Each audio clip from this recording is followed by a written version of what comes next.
বাবা, আমি কোনো অন্যায় করিনি, অন্যায় প্রতিবাদ করেছি মাত্র। কিন্তু এর পরিণতি যে কত ভয়াবহ তা তুই জানিস না। যাদের সাথে তুই মারামারি করেছিস তারা বড় খারাপ মানুষের রাজা। কিন্তু এই সমাজে তো মাথা নিচু করে বাঁচা যায় না বাবা। তুই একা কতক্ষণ যুদ্ধ করবি? বড় লোকের টাকার কাছে সত্য বিক্রি হয়ে গেছে, চারিদিকে এখন মিথ্যের জয়।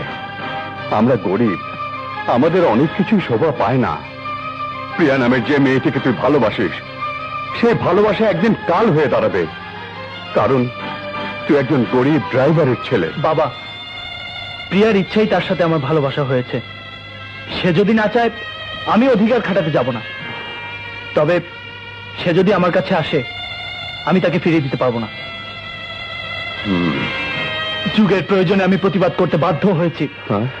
তুমি জানো না বাবা, আমার মতন একটি ভাই না থাকলে আমার বোন রাস্তায় বেরোতে পারতো না। হ্যাঁ? হয়তো হয়তো তার লেখাপড়াটাও বন্ধ হয়ে যেত। তুই যা ভালো মনে করিস তাই কর। হয়তো এটাই এই যুগের জন্য প্রয়োজন।